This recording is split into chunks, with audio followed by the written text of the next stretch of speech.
Haleluya. Amen. Ushima Bwana muri mugoroba. Ababasha kuza Imana yose ntabwo bajoshe gusenga buri munsi y'abantu bakora imenyereye neza bigora, ariko niko bizaba bidukwiriye kuba mu maso y'Imana igihe cyose. Amen. Satani gusa ni umuriganya, azabwira kuriganya wakaje cyangwa kuriganya kutaza amateraniro. Amen. Turiga Satani ariko nanza tumegeho nawe menya kuri Satani. Jewe nigeze umutima umbwira ngo shaka kuri Satani igihe kirekire, ukwezi kurashira kurataha nzana ngo umutima, ariko igihe nashakiye ndayabona nicyo gihe nakize numvira ijwi kuri kibyo ngende ndabona mutaho rwanya igihugu atazi ngo barwana wo kwirasa namasanga Bibiliya yuzuyemo Satani. Iyi Bibiliya igiye mutwaza. Amen. Sanga Bibiliya ni umuriganya, n'umwishukanyi, n'umujura, n'umurezi w'abantu, aza gusora akakumizana akabasora. Ibyo byose narabyegereje ndabigira.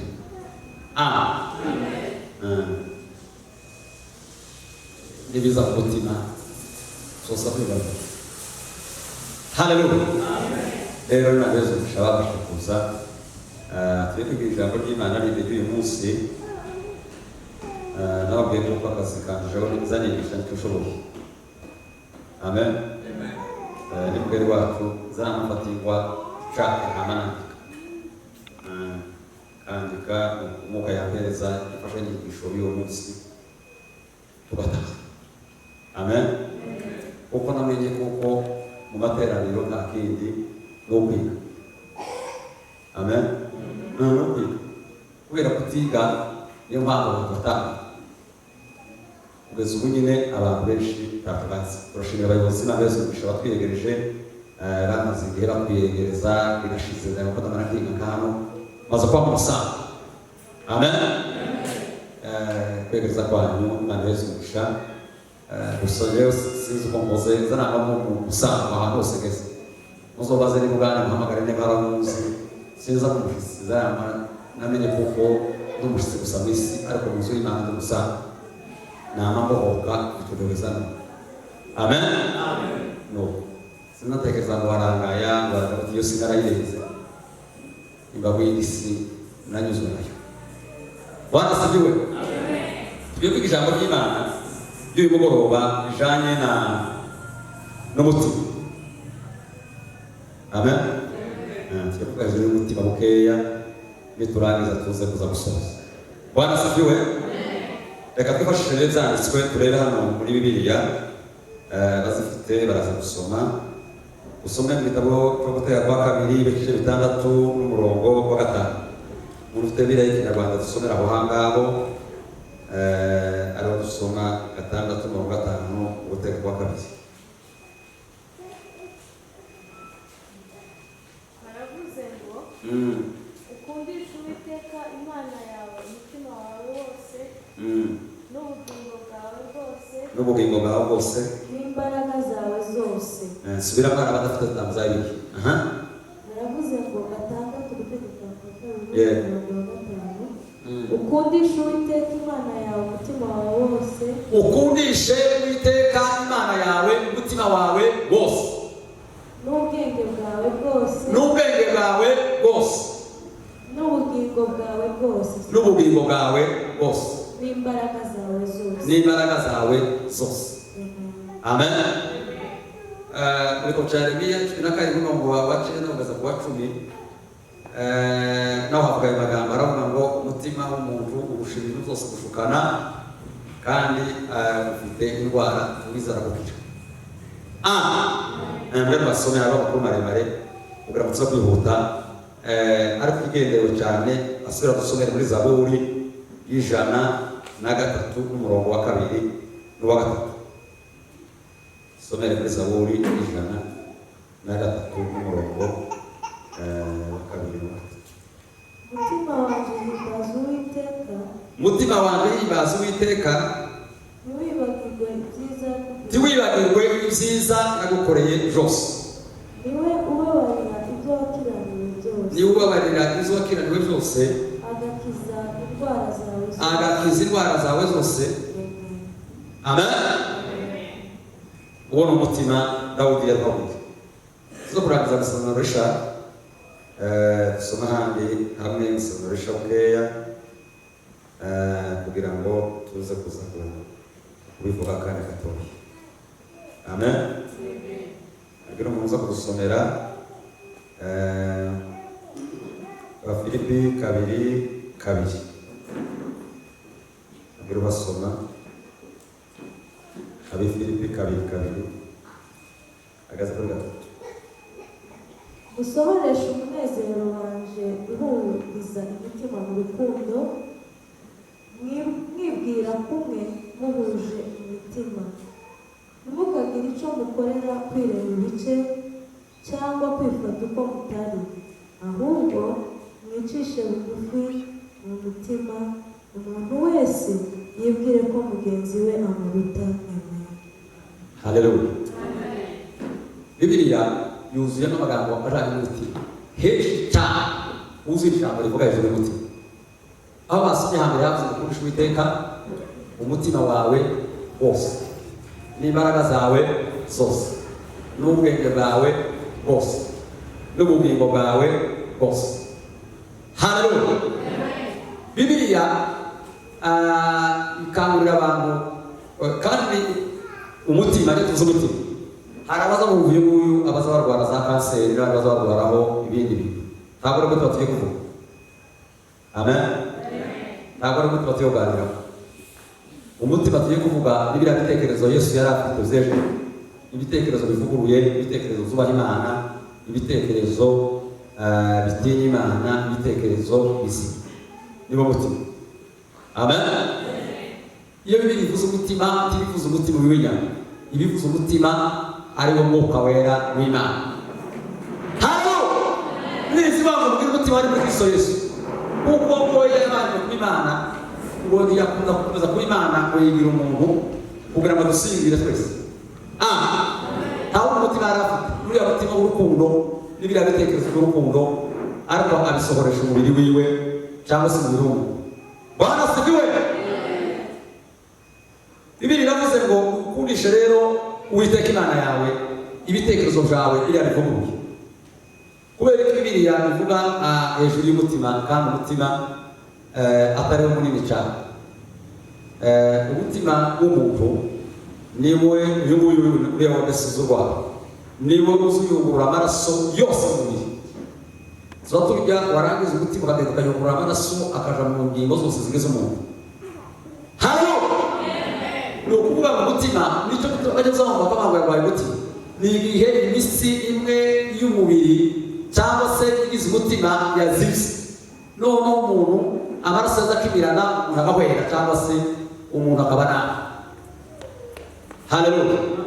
Niyo mpamvu Bibiliya izigereranya umutima muri ubwo buryo, kavuga ngo kurusha Uwiteka Imana yawe umutima wawe wose, kubera ko ibitekerezo bivuguruye nibyo biza bigaburira umubiri wose.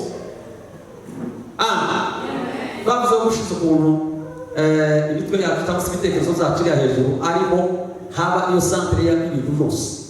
Ibintu byose niba umuntu avuga ngo yirwara nk'izaki, iyo zahereye mawazi yapfuye iriya yarangiza igakomereka igasohoka mu rurimi. Hano niba umuntu avuga ngo ibintu ntibishoboka, ni uko ibitekerezo biba biranguye iriya hejuru, ururimi rugasohoza kuko bidashoboka. Ariko birizi bamushobokera abizeye, kubera bishobokera bafite ibitekerezo bivuguruye. Barasize. Iyo tuba birizi bamukundisha Uwiteka Imana yawe umutima wawe wose, byari bagambo ibitekerezo byawe n'ibikugize byose. Ikigendero cyane hano ushobora kuzoganiraho ni ririya jambo Dawudi yavuze muri ririya Zaburi basomye 103. Dawudi yabayeho mu buzima bw'intama. Iminsi yose yamaze aragira intama, imaze arwana n'intare n'idubu. Igihe cyose yavuyeyo yatangiye kurwana, arwana n'uwo bita Goliyati. Amutsinze arwana na sebukwe. Amen. Dawudi niwe warwanye na sebukwe muri Bibiliya. Sebukwe ahiga umukwe muri Uraka. Bwana sidiwe n'ubu nyine n'uzosubona abasaza babirwana bakwe uzumenya ko mukuru wabo ari Sawuli nibo bahinzi uko bari byose tuba ku mirongo y'abananiwe cyangwa y'abashoboye. Hano ntabwo bishaka bihari ahiye umukwe mukaza wungama amananiro kugeza igihe bigaza mutera amacumu amwegereye. Muri ubwo buzima bwose Dawidi bahora ataka aca imanza Imana ayereka abanzi biwe kugeza umunsi umwe Dawidi yavuze ijambo rikomeye. Hano asanga afite indwara kandi indwara yararwaye. Iyo usomye muri Zaburi ya 84 izi barwaye bafite inzira z'Isiyoni mu mitima yabo. Iyo bageze mu gikombe cyitwa Baka baza bagihindura ikintu cy'iki cy'abaso. Mwene magambo abantu bafite ibitekerezo bivuguruye. Iyo bageze ari ibitekerezo bipfuye abo bantu baza bahindura ari ibitekerezo bizima. Amen. Kandi tuzi ibitekerezo bipfuye si ibitekerezo biri hanze ni ibitekerezo bikubaho. Abantu benshi bakunda gushaka intambara hanze yabo. Intambara zose kubaho. Iyo ndi baririmbye ngo ibarere mutusige n'umwe hari ibintu azayamagenda kamaja ku bana ni wowe uko kwibara. Iyo udasize n'umwe kugira ngo ushake imisozi gapfukuru uzaba amaboroha ukanezererwa Imana ukamererwa neza kandi n'ikimana ishaka. Izo bitekerezo rero bizi ngo abanyura mu gikombe cyitwa Baka bazabahindura amaso kubera ko afite inzira zija Isiyoni mu mitima yabo. Biriya bitekerezo bivuguruye bifite Imana bikamenya izo ngibyo. Iriya Zaburi rero umuntu yavuze Dawidi ngo ageze igihe kimwe maze basanga yararwaye. Ariko abantu benshi bararwaye. Dawidi yabasanga ngo yararwaye asanga indwara yarwaye arayimenya. Ngo amara kuyimenya arayifata ayitereka hano. Hano umuntu ugize agatebe hano. Kaza agatereka mu mbere. Hano tugiye kwigaga niko kwiza kuvuga amateori y'amatike n'ikibazo. Kuko batwaje kwiga. Waziriwe Dawidi arangije ngo afata umutima wiwe asa nk'uwo muteruye awukuramo. Arawufata arawitegera awutereka k'igitebe gutereza hano awutereka hariya arawitegera ngo arangize arawubwira mu mutima wanje we. Nisomye hano kwa mutima wanje we uzozuhimbaza Imana niko yawubwira. Haleluya. Niwe banje kumvisha kuko n'uwo urwaye umutima y'uwirwa uko basoma kandi uzobigira inama y'ubuke uyu mutima ni wowe uzokontorora ibintu byose n'ubona ibintu byose uzazakunanira kubera ngo n'ahandi byazapfira bizazakura mu bitekerezo byawe n'ibintu bizabikwiye. Hano niba yabwiye mu bitekerezo byanje we umutima wanje we uzozuhimbaza Imana. Haleluya. Ndagira ngo waragushubije niko nzakubona niyo mpamvu yavuze n'ibindi bintu byose yarakubwira hasi arasaba ngo namwe nabindi bose muza guhimbaza izina ryera iri wewe kubimugize zose isoko n'amagufa n'ibindi byose bigizagize Dawidi nazo zabihimbaza iki Imana. Waramaze amasura kandi awusubiramo agera asaka ndawugera kandi hari amavuta bumva bagasanga ngo bamuhamagara subhana bakati arasaba ngo mutima wanje we hano muza guhimbaza Imana kubera ko Imana ariyo izikora iki nizi abarizo bakirana bose ba mutima we. Kandi niba kije n'indwara zawe zose niba icungura ubugingo bwawe ubutaka muri zazo bose. Niyo mpamvu yendeye kubwira ibyo bintu byakugoye nawe uzakugoye. Amen. Hari abantu nigeze kubwira ikibazo gihe kimwe amaze kuza baterana nagera amaze nkagira ikibazo cy'amaboko amaboko twamukorogana none uko barokogana amaboko azareba uwakarikiye hanini kuko zo twageze Imana cyubahiro.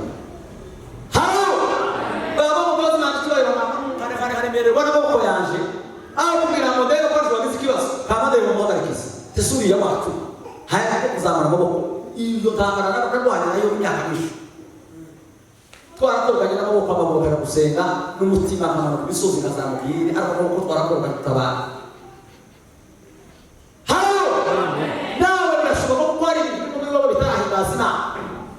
Kubera ko Satani taza kuko Imana n'ibiti bose. Amen. Bora Imana kwera gishaka mu cyangwa urimi ariko umugongo warabaye wamibe na za sitoma gusa arimo satani byawe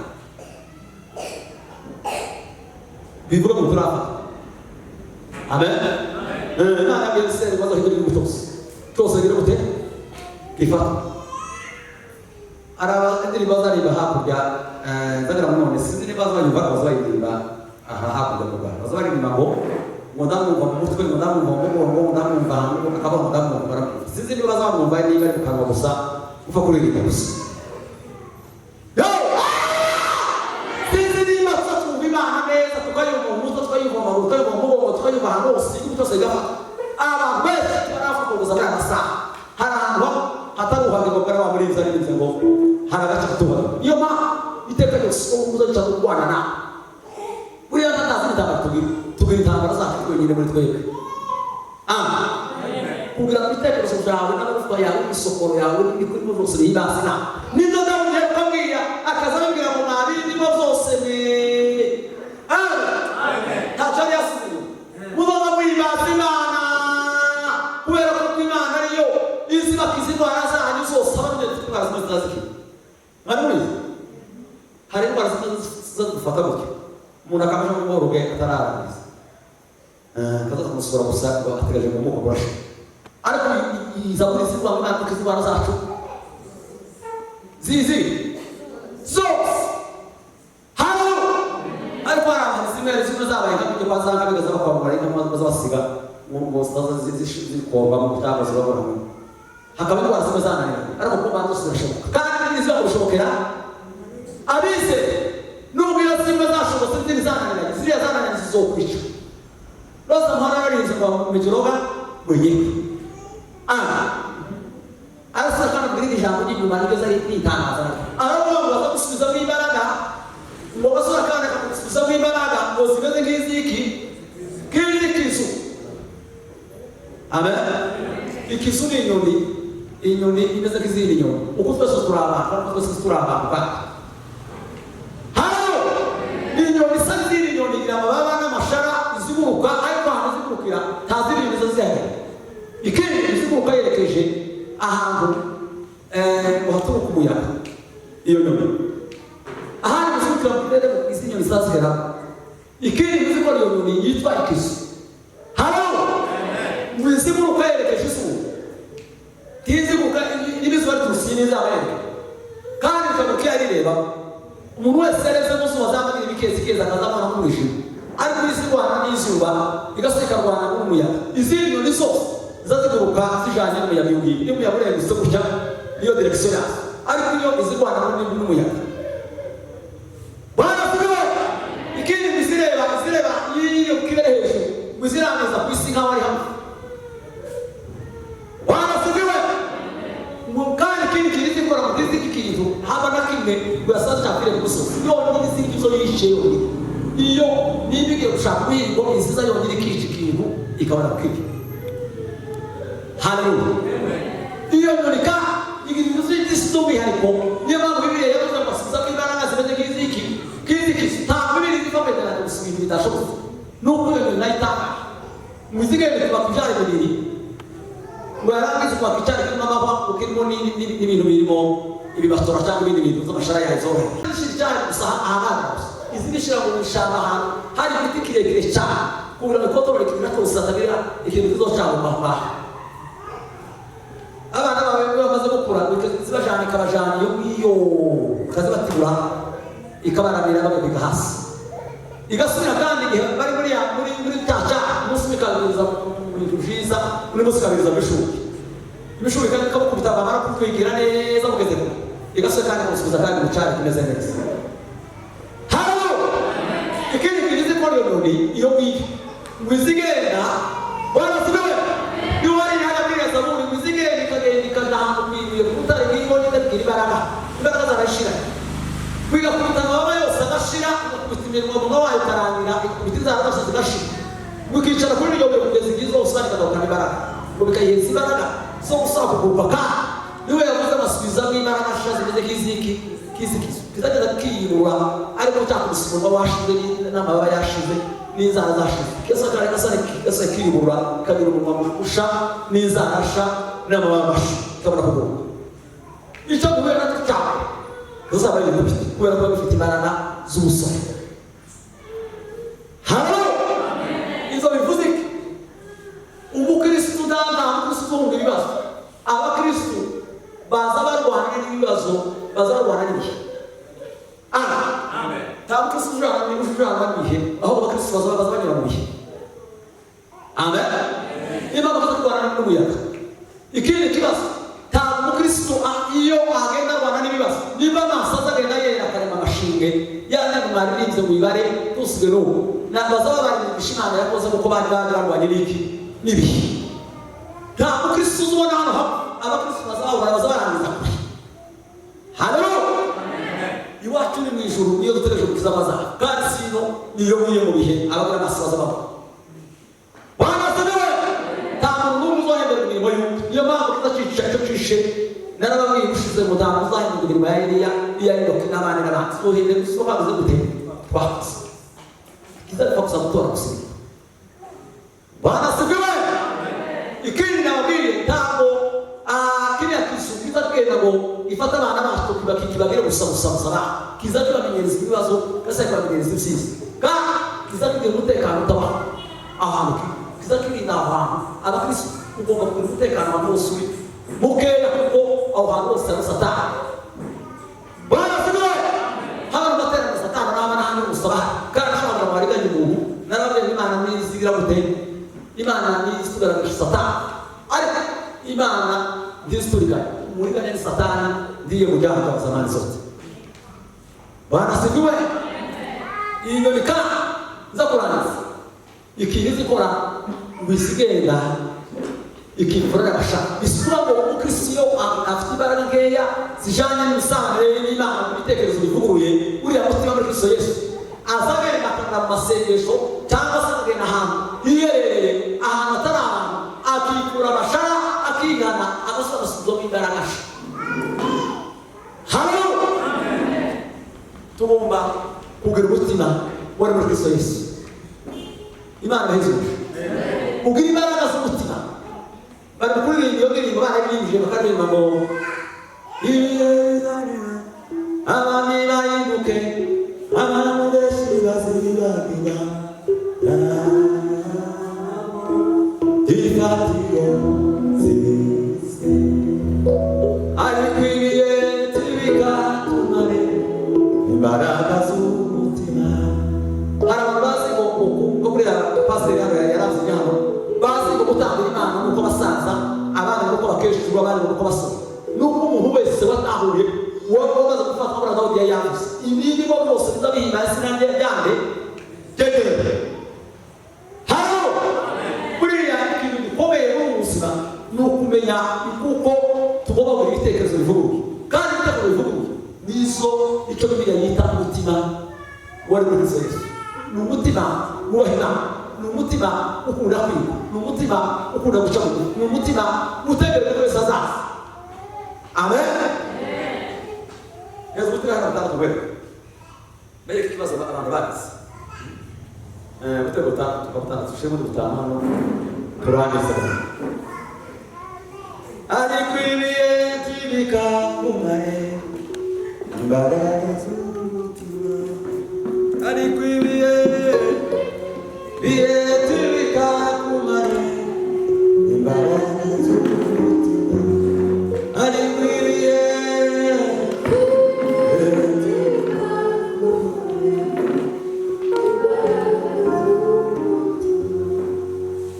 Amen. Uriya makosa muzakora mu isi. Amen. N'umwe ku isi nyuma ya Yesu wese yaje gupfira. Yaje gupfira abanyamurenge, yaje gupfira abaswahili, yaje kwiziwa kuko Imana yakuze abana b'isi bose zatwita abana bayo. Nta n'umwe mu isi Yesu atapfira kandi atatuye. Amen.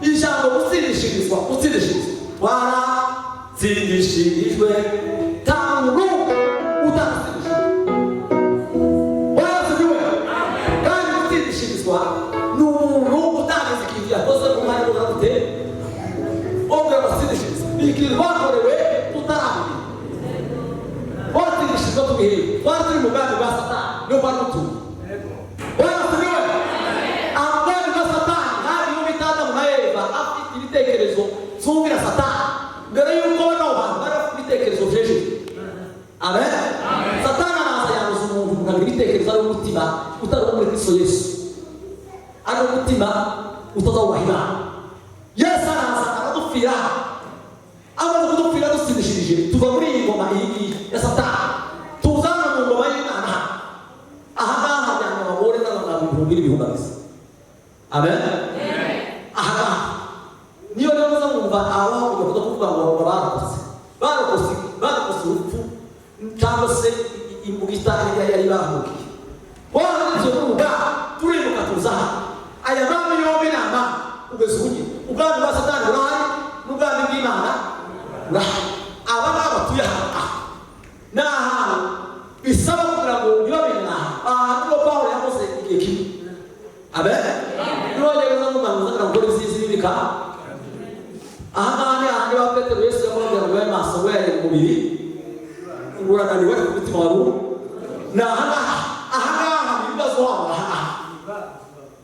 Bwana asifiwe aha ngaha abantu barakutse ahandi bahita abizera abakristo abizera ariko ab'isi yananiranye abantu baje kuja bogoza muri amasaha usutse ibintu byose abantu bashaka korwa isi ya gatatu yitwa guhinduka bose iyo yari Pawulo yandikiye abaroma arababwira ngo umutani ibiri yawe bitanga ubuzima bwera bishima n'Imana irahari wari kubikora kwanyu ngo kandi muhindutse wihinduka n'aha ngaha bahinduwe n'ijambo ry'Imana haleluya abantu bagahinduka iyo bita transformation uhinduka kandi biragoye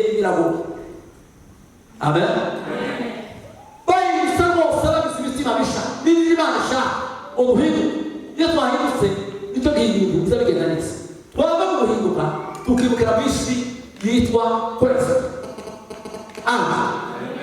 isi yo kwezwa icumbikiye no hanabwiye ngo intumwa za Yesu Kristo tibari bakirana bari barabaye ibintu bitewe n'iyi process bari baranyuzemo umuntu kwihaye gukurana mu gitondo gusa yimutse gusa yavuye mu bwami bwa Satani ari mu bwami bw'Imana kera akabayigira mu bihano kandi n'urugendo ubuzima bukura n'urugendo umuntu amena ahinduka umuntu waririmbye uyu muririmbyi umunsi aririmba bwa mbere nuko hari ibintu Yesu wemeza kuko bizaba byarahise ubwo yari afite umunsi wa mbere si kumunyira afite ushiruka amanga yari afite icyo gihe si kumunyira ameze ni ukuwabona ubuzima bwira gute uhinyuka mube mu jambo za Kristo muje mu bindi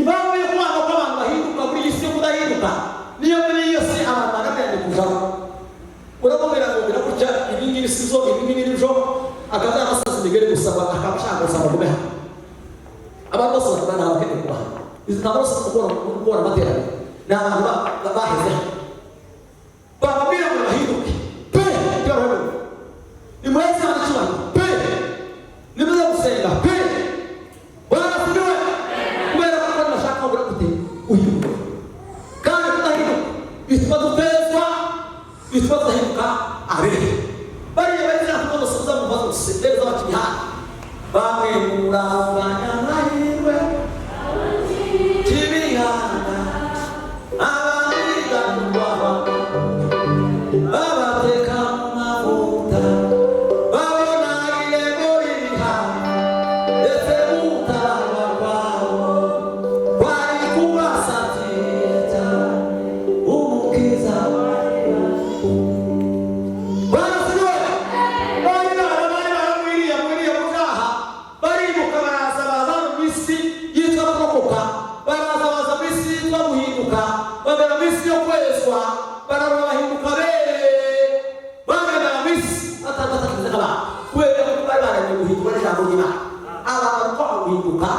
kugira ngo babe kugira ngo rwiza batuma bakamagenda gusanga bature gusa muri isi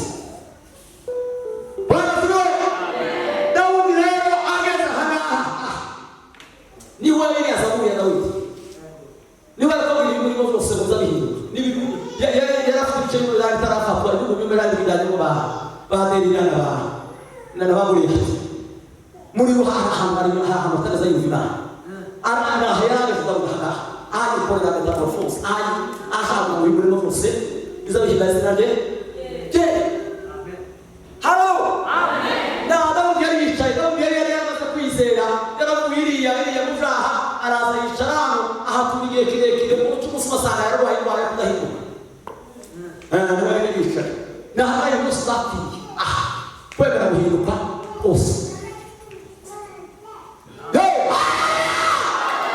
guhinduka rwose n'ubise imitima bishana Adamu yari yicaye aba mu mutima wanje we uzomuhimbaza Imana nawe mwabindimo zose we uzamuhimbaza inanegera washakisha ukuntu Dawudi yongera gute yohirira mu buzima bwo kwezwa akezwa nta bantu bazabona Imana batejejwe Bwana sabiwe ubuzima bugenda buhinduka niyo mpamvu ubuzima bisaba kwigaburira tujya gute tugenda tuba mu muntu umwe tujya mu wundi amen tuba tureka ibizamini za Kristo kwihana ibyaha no kugera gute no gute tuje mu rundi rugero Pawulo yageze ahantu muri Korinto wasanga abantu ngo n'abana babonye ko muri bakuru n'umusaza mwese muri abana bakuranizwa bati we bari baraza guhinduka niyo mpamvu babona amakirire bamwe muri abakefa abandi muri abaporo abandi muri abandi abandi muri abandi ubu nyine hatereka ibintu bikomeye kandi kimaze iminsi ugiye gusenga ukasa ngo ryarona yapfuye irihe azuka irihe ategereje kuvurira irihe abantu bataye abandi gukanda umuriro ngo barabuze n'abaremera hano Kristo wapfira itorero araripfira ararisukira n'uwo araritegereje twebwe twese turi abayoboke b'ubwo bwacu barasubiwe nubwo tuyoborana n'uburi ubuzima ariko umwami nyir'itorero n'Imana yacu niyo nyir'itorero abandi bose ni abafasitani bipfiriye twese batungana barasubiwe hariya mu twavuga tumazaza mu murage umukumbi w'Imana nk'uko bazawubaza umukore Kristo ari wabize gute ari wo upfiriye itorero ni ibintu zanditse muri official abantu baragiye barahindura amaversi biblike ibintu bikorera ibintu bitandukanye barasubiwe n'umukunda kwaha ahantu mukaga abantu batuye aha bafite ibibazo mwibuke muje mwisogwe amen kandi muhinduka no kwiga abantu bakiga kwamenya Pawulo yandika muri Efeso ngo mumenye umurambararo twebwe umumenye n'ubugari umenye n'ubujyanishwa bwa Yesu Kristo ngo n'urakusi mubwiye kugira ngo umenye tuzazageze ni ubuzima bwitondera gute kwiga bisaba ngo duhinduke rwose tugize umutima musha barasaba murashaka ngo mukomere mushake icyo bita guhinduka rwose guhinduka kandi ntibyoroshye uraboroshye niko gufata ubwoko baguca ubwoko ubona uko batamusaza twese uzubongera utandukanye n'ibyaha cyangwa wahoze uzubongera mwagize ngo akatuti bamwe bakakamera gusa bakamujyeho iranga umuhungu ufite amoko meza umusumeni bamwe bakubita kuri Kristina bakaza banyuzaho kirabongera kigeze igihe n'ubundi utakira bivuga cyane bakatangira nabo hapo utabasuza ikageze igihe kazamo niba abantu turi hafi y'ibijumba bazaza bahura haba n'ibijose bibi uko tuzageza ahantu bakomeje niba byagize umubiri ibindi byarakubise inyundo ibintu birakomeye aha n'igiciro y'ibintu byose kandi baturushije ijambo ry'Imana ijambo ry'Imana risobanura izo ryahindura rikamuhindura rikamubera urugero rw'isi rwa Kristo amen mureke tugire ubuzima bwiza duturuke iriya niba twaramaze kwizera ibihagije tugomba gusaba ibihagije gusaba basaba twarakizwa turabakizwa turabakizwa impamvu yo kutiga cyatumye n'amateraniro yacu ananirana niba cyatumye uburyo bwose abantu babaye ibihingo mu nzu y'Imana ugasanga baratongana umuntu akamusabira akava mu rugo agatega akaza yagaha akaba akobana n'amawazo y'ibyo bitavuguruye akaba akobana n'uhagarike ngo kuneza neza za mbigenzi barasubiwe kugira ngo bibere mureke tugire umutima wa Kristo Yesu amen uhinduka, umutima uhinduka, umutima uhinduka. Haba n'umugenzi uja mu ijuru, Yesu birabaducungura. Nitubwire umugisha twabivuga hejuru. Bereke ko siko byagenze. Kugira ngo tuba hano mu bwami bwa Satani, tuze muri buno bwami, natwe dufite amategeko. Amen. Buriya mu bwami bw'Imana biroroshye se. Nabwo bwari ubwami. Bifite icyo bisaba. Icyo bidusaba ni uguhinduka rwose. Abantu bari barabwirijwe ariko batarahinduka rwose. Pawulo arababwira ngo muhinduke ngo mugize imitima. Amen. Kandi bari barizeye. Ariko arabandikira avuga ngo muhinduke ngo mugize imitima. Iyi transformation n'inaniranye ibintu byose ntabwo byafite. Kugira ngo abantu bahinduke rwose bafite umutima musha. Ariko kiza n'abantu mu isi yo kwitwagura gute kwese bagahinduka nibo bagira agaciro gakomeye. Ikibazo bagenda mu isi zisa kandi batwaye isi iyi baza bareba mu isi irabihura abantu bagenda baza bagenda mu isi kabatayiri imibiri yabo n'abasore n'abazimana n'ibitekerezo byabo n'amagufa yabo n'imisokoro yabo ahantu habo hose baza kumva Imana umwanya wose baza kumva Imana aho bari hose baza kumva Imana. Amen. Reka tugire ubuzima buhinduka nibwo tuzabona Imana. Dukundisha Imana imitima yacu yose n'imbaraga zacu zose n'ubwenge bwacu bwose. Biriya bitekerezo bivuguruye twahawe Yesu mureke bikwiriye hose. Amen.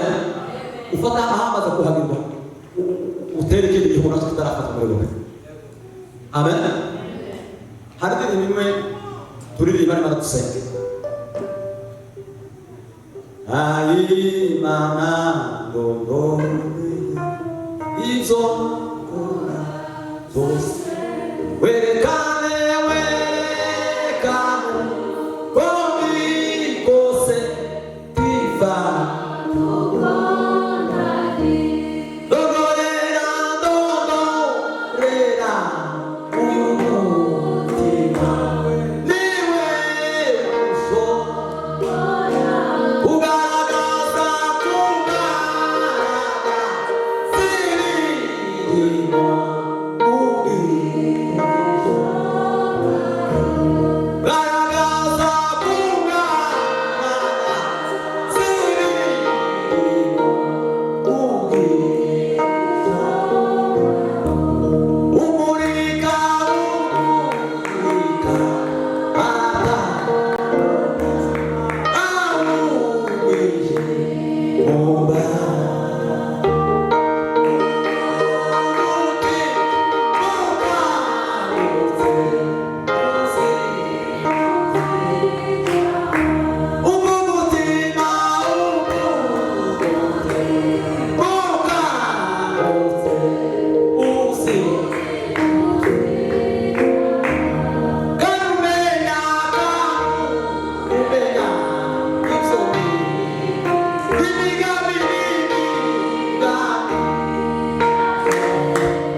ibitekerezo bitatuva ku Mana, tugira ibitekerezo muri Kristo Yesu.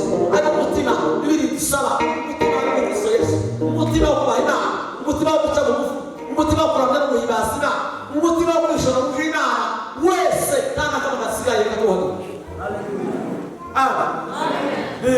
N'ibirimo bikurimo byose gahimbaza Imana. Ahananirana ko kwakominika kwabera naho Imana yagereye. Hano kumva Imana ikaganza muri wowe bicara ku Yesu. Waba uko gusenga ntabuke, gusenga Imana kandi utabikeye. Kwenga Imana bwa Imana Yesu umutima wari muri Yesu. Bana mu izina rya Yesu. Bana Imana nishita. Ubwoko bwawe Mana watunguye Golgotha. Ariko twebwe waducunguje amaso y'igiciro. Ariko Satani umwanzi akomeje kuriganya bigatuma tutamwibaza. Kuko Dawidi yavuze aravuga mu mutima bazazuribaza Imana. Nawe mwabindi ko byose muzamwibaza iranyegera. Turagusaba Mana umurambo mwami Imana imitima yacu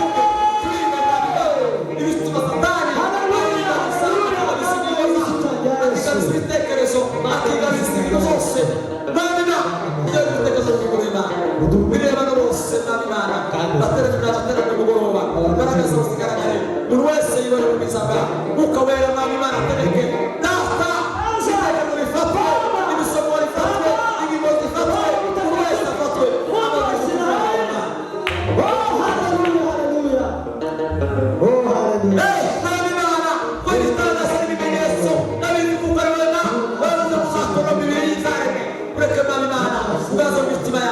Bwana witekerezo baze Mwami Imana hose ari ukomeza gukora Mana haba ari twe Kristo Imana yawe yamucyubahiro.